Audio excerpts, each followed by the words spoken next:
कितने पद है सूत्र में? 3। अचः अंत्यादि टी। अचः षष्ठी एक वचनांत, अंत्यादि प्रथमा एक वचनांत और टी प्रथमा एक वचनांत। अचा मध्य यो अंत्यः स आदि यस्य तट्टी संयम स्यात्। अचों के मध्य में जो अंतिम वर्ण, अचों के मध्य में अंतिम क्या होगा? अंतिम अच्छी होगा, ठीक है। अचों के मध्य में अंतिम अच्छी होगा। अचों के मध्य में जो अंतिम अच वह आदि है जिसके, वह आदि है जिसके तट्टी संयम स्यात्। तट्टी संयम उसकी टी संज्ञा होती, टी टी संज्ञा। ऐसे देखो टी, ये टी तट्टी संयम स्यात् वह टी संज्ञक होता है, वह टी संज्ञक होता है। जी हिंदी लिखना है जो आप बोले ना। देखिए अर्थ इसका लिखो। अचों के मध्य में जो अंतिम अच, अचों के मध्य में जो अंतिम अच वह आदि है जिसका, वह आदि है जिसका वह टी संज्ञक होता है, वह टी संज्ञक होता है। इसी को कहते हैं उसकी टी संज्ञक होती है, उसकी टी संज्ञक हो जाएगा जी। अब ये इसका उदाहरण देखेंगे।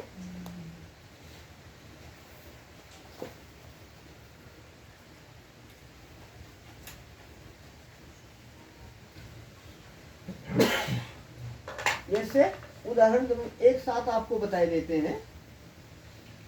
सक, कर्क और मनस्य एक साथ सब बता देंगे। सक, इसमें वर्ण कुल कितने हैं? वर्ण 4। कौन कौन? श, अ, क, अ। ठीक है। अच कितने हैं? 2। कौन कौन? सकार उत्तरवर्ती आकार और ककार उत्तरवर्ती आकार 2 अच हैं। तो दोनों में अंतिम अच कौन है? हाँ। अचों आदि टी सूत्र कहता है अचों के मध्य में जो अंतिम अच वह आदि है जिसके, वह आदि है जिसके। अंतिम अच कौन है? ककार उत्तरवर्ती आकार। वह किसके आदि में है, किसके आरंभ में है? अरे भाई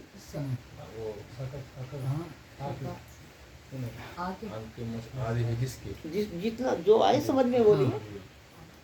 अंतिम अच ककार उत्तरवर्ती आकार वह किसके आदि में है? किस आदि मतलब आरंभ में, किसके आदि में है? जो समझ में है बोलो, हम बताएं। किसी के आदि में नहीं है, क्योंकि कहते हैं अचों के मध्य अंतिम अच, अंतिम अच ककार उत्तरवर्ती आकार वो किसके आदि में है? तो ध्यान देना, किसी का 4 पुत्र होते हैं ना, तो कोई बड़ा कोई छोटा कहा जाता है, और जिसका एक ही हो तो क्या कहेंगे आप? वही बड़ा वही छोटा कह देते हैं ना। ऐसा उपचार से कहते हैं, गौड़ प्रयोग है। तो वैसे अंतिम अच कौन है? ककार उत्तरवर्ती आकार। वो किसका आदि में है कि अपने ही आदि में है ना। उपचार से ऐसा प्रयोग होता है। एक ही पुत्र हो तो स्नेह से कहते हैं यही मेरा बड़ा पुत्र है, यही मेरा छोटा पुत्र है, यही बड़ा यही छोटा है। तो अंतिम अच कौन है? ककार उत्तरवर्ती आकार हुआ किसका आदि है? अपने।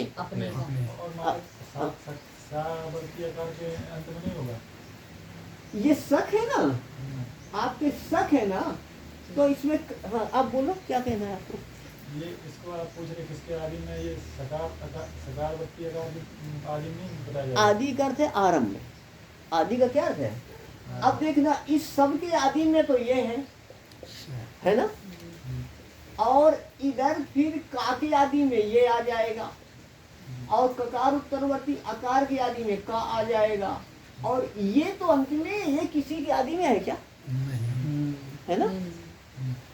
ये तो आदि में हो, ये तो सात तो इनके आदि में हो गया, ये इनके आदि में हो गया, ये इसके आदि में हो गया। आदि में तो नहीं है, ये तो स्वयं अंत में ही है। तो किसका आदि है? किसके आदि में? अपने ही। किसके आदि में है? हाँ। तो अचो अंचारी टी का अर्थ है अचों के मध्य में जो अंतिम अच वह आदि है जिसका, तो किसका? अपना। तो उसकी टी संज्ञा होगी। तो टी संज्ञा यहाँ किसकी होगी बोलो? ककार उत्तरवर्ती आकार। ककार उत्तरवर्ती उपचार है ये, मतलब चलिए। तो ककार, ये ध्यान देना, अचो अंत्यादि टी से यहाँ ककार उत्तरवर्ती आकार की संज्ञा भूलना नहीं, चाहे लिख सकते हैं। जी। अचो अंत्यादि टी से किसकी यहाँ पर होगी टी संज्ञा? ककार उत्तरवर्ती आकार की। इसी प्रकार कर के है जी। यहाँ पर अच कितने हैं? दो। कौन? ककार उत्तरवर्ती आकार और ककार उत्तरवर्ती आकार। अंतिम अच कौन है? ककार उत्तरवर्ती आकार। हाँ। ये किसी की आदि में दिखाई देता है? जी है। बोलो। रकार के आदि में है। रकार के आदि में विशाल जी ये स्थिति है, तो ये स्थिति है। अच्छा, हाँ, हाँ। कर्क का मतलब ये है, जी। है ना? पहले उच्चारण तो है ना, हाँ। ये ऊपर लिखा जाता है कर्क। पहले अंतिम अच ककार उत्तरवर्ती आकार वह किसका आदि है? अपना ही कहेंगे। ये औपचारिक प्रयोग है, गौड़ प्रयोग है, जी। है ना? तो अब देखिए ये क्या है, किसके आदि में मानेंगे? अपने ही। तो ककार उत्तरवर्ती आकार किसके आदि में? अपने आदि में। तो इसी की ककार उत्तरवर्ती आकार की टी संज्ञा। जी। सक में, कर्क में ककार उत्तरवर्ती आकार की क्या होगी? टी संज्ञा। इसको लिख सकते हैं कि भूलना नहीं। अच्छा, दो प्रयोग है ना ये, जी। इनमें ककार उत्तरवर्ती आकार की टी संज्ञा होती है। अब देखिए, तो अब मनीष हो गया, जी। मनीषा। तो यहाँ मनस, किसी छात्र का भी नाम मनीषा है। जी। अच्छा, अब देखिए, हैं? हाँ हाँ, यहीं से आया मनीषा। तो मनस है ना? जी जी मैं हूँ आचार्य। हाँ हाँ, ये मनस है। अच्छा, अब इसमें देखना अच कितने मनस में? दो। दो है ना? जी। अंतिम अच कौन है? नकार नकार उत्तरवर्ती आकार। जी। अब बताइए, नकार उत्तरवर्ती आकार किसका आदि है? सकार। सकार का आदि है। ये हमने लिखा सकार, है ना? जी। तो नकार उत्तरवर्ती आकार किसके आदि में है? सकार के। सकार के आदि में यहाँ आकार है। यदि कहें नकार उत्तरवर्ती आकार सकार के आदि में है, ये सकार है, आदि में यहाँ पर आकार है। जी। ये देखो यहाँ, यहाँ तो नहीं। यहाँ नहीं है। मतलब क्या है कि अंतिम अच नकार उत्तरवर्ती आकार। यदि उसे कहें सकार के आदि में है, तो सकार के आदि में होना दिखाई तो देना चाहिए। तो सकार के आदि में है क्या ये? नहीं है। नहीं। आप कह सकते हैं यहाँ है, यहाँ नहीं है। हाँ। लेकिन ध्यान देना, यदि इसको हम कहें अस के आदि में, अस इस समूह के आदि में है, अंतिम अच नकार उत्तरवर्ती आकार वह अस इस समूह के आदि में है। अस इस समूह का आदि है, इस समूह का आदि। अब ऐसा स्थिति कोई बताइए, अस के आदि में आकार ना हो, कोई ऐसी स्थिति हो सकती है? नहीं। है? अस इस समूह का आदि, इस समूह का आदि समझते हैं, शुरुआत। जी जी। आदि करते क्या? शुरुआत, शुरुआत। आरंभ। ऐसी कोई स्थिति हो सकती है कि अस इस समूह का आदि आकार ना हो? नहीं। आदि आकार ही हमेशा होगा। जी। हमेशा क्या होगा? आदि आकार ही होगा। हाँ, जी। इस समूह अचो के मध्य में जो अंतिम अच नकार उत्तरवर्ती आकार, वो किसका आदि है? अस का। हाँ। किसका आदि है? अस का। हाँ, और ये इसमें जो आकार था वो किसका आदि था? अपना ही, अपना ही। जी। है ना? जी। वो अपना ही आदि था। नकार उत्तरवर्ती आकार अंतच है, वो किसका आदि है? अस का। तो जिसका आदि है उसकी टी संज्ञा होगी। तो यहाँ किसका आदि है? अस का आदि है। तो टी संज्ञा किसकी होगी? अस। यहाँ अस की टी संज्ञा, जी। है ना? इसी प्रकार पतंजलि शब्द है ना, क्या शब्द है? पतंजलि। पतंजलि भी आप पतत अंजलि, पतत अंजलि। त्रिमुनि व्याकरण कहा जाता है ना, जी। पाणिनि, कात्यायन और पतंजलि। पतंजलि। आचार्य जी, हाँ यहाँ पे अस की टी संख्या होगी क्या? हाँ, अस की टी संज्ञा। हाँ, अस की टी संज्ञा है। हाँ हाँ। शक में अ के बाद कोई दूसरा वर्ण हलंत नहीं है, तो वो केवल अ की टी संख्या हो गई। हाँ लेकिन जी। यहाँ के बाद हलंत वर्ण होने के कारण अस की होती है। हाँ, क्योंकि क्या मैं यहाँ, सही समझ रही हूँ? हाँ यही है कि जो अस अंतिम अच कौन है? नकार उत्तरवर्ती आकार, वो अस का आदि है। वो अस का आदि है। यहाँ तो कोई संदेह नहीं है, नहीं। यहाँ ठीक स्थिति है। बस यहाँ होता था किसका आदि? तो अपना ही आदि माना गया है। जी। सक कर्क में अपना ही आदि माना गया, यहाँ वस्तुतः आदि है ही अस। जी। तो जिसका आदि है, अस का आदि है, तो अस की टी संज्ञा। जी। ऐसी पतंजलि है ना, हाँ। यहाँ क्या होगा? पत और अंतिम अच, पतक में कितने अच हैं? दो दो पतत में कितने अच दो है? अच्छे अंतिम अच कौन है? तकार उत्तरवर्ती वो आकार किसके आदि में है? अत के किसका आदि है? अत का अथ का आदि है। जी तो यहाँ पर क्या होगी? अथ की टी संज्ञा हो जाएगी। जी। अथ की टी संज्ञा हो जाएगी। समझ गए किसकी जी। टी संज्ञा हुई है? अत की सक में टी संज्ञा किसकी हुई है? कार उत्तरवर्ती आकार आकार की। और कर्क में टी संज्ञा किसकी हुई है? ककार उत्तरवर्ती आकार आकार की, है ना। अब देखिए यहाँ एक अंधु पर में आया, क्या आया? अंधु अंधु। और यहाँ भी क्या है? अंधु अंधु। और मनीषा में क्या है? ईशा। क्या होगा? ईशा ईशा। हाँ? संधि है, कुछ जोड़ना है। अब देखिए तो अब ये पररूप करने वाला सूत्र आपके पास आया था क्या? एक पररूपम जी वह ये क्या अवर्णांत उपसर्ग से? तो यहाँ उपसर्ग तो नहीं है ना, नहीं है नहीं एंगादि धातु नहीं है, जी तो एक पररूपम तो प्राप्त नहीं है ना। तो पररूप करने वाला एक वार्तिक यहाँ पर आ गया। सकंध्वादिषु पररूपम वाच्यम। शकंदवादिषु पररूपम वाच्यम सकंध्वादिषु है ना, सकंध्वादि ये गण गण, जैसे देखना प्रादि, जी प्रादि गण है। जी प्रादि गण है मतलब प्रा आदि एक क्या है? कुछ शब्दों का समूह है। गण कहते हैं समूह को, प्रादि गण है ना। ऐसे ही सर्वादि सर्वनामान सूत्र है तो सर्वनाम सर्वादि गण है। सर्वादि सर्वादि गण में कौन कौन आएंगे? सर्व विश्व उंग वे डटा डटम अन्य अन्यता इतर एतत् ये सब आएंगे ना। और प्रादिगण में कौन आएंगे? प्रा परा अपसम। तो ऐसे सकंद्वादि एक गण है, ठीक है। तो इसका अर्थ है सकंद्वादि गण, सकंद्वादि गण में पढ़े शब्दों को पररूप कहना चाहिए। क्या? सकंदवादी गण में पड़े शब्दों को पररूप कहना चाहिए। हाँ, सकंद्वादि गण में पढ़े, सकंद्वादि गण में पढ़े शब्दों को पररूप कहना चाहिए। सकंद्वादि गण में पढ़े शब्दों को पररूप कहना चाहिए। सकंद्वादि गण में पढ़े शब्दों को पररूप कहना चाहिए। अब पररूप किस वर्ण को कहना चाहिए ऐसा तो नहीं बताया।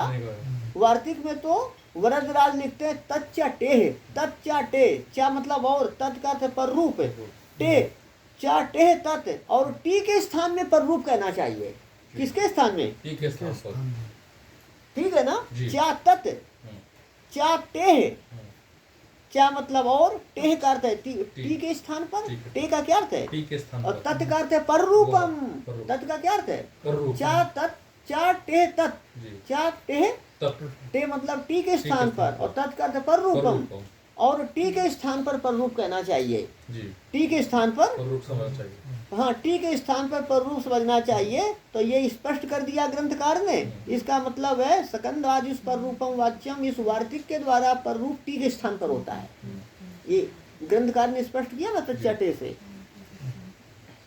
अब देखना तो सकंदु है ना, सक अंधु कर्क अंधु। सक में जो है किसकी टी संज्ञा की थी आपने? आकार की, ककार उत्तरवर्ती आकार की, और कर्क में किसकी टी संज्ञा की थी? ककार ककार उत्तरवर्ती उत्तरवर्ती। आकार की, अब सकंद्वादि गण में ये सकंदु करकंदु शब्द सकंद्वादि गण में पढ़े गए हैं। जी तो पररूप कहना चाहिए। सकंद्वादि गण में पढ़े शब्दों की टी को पररूप कहना चाहिए। तो ये टी क्या है? आकार। आकार, आकार को पर का रूप होगा।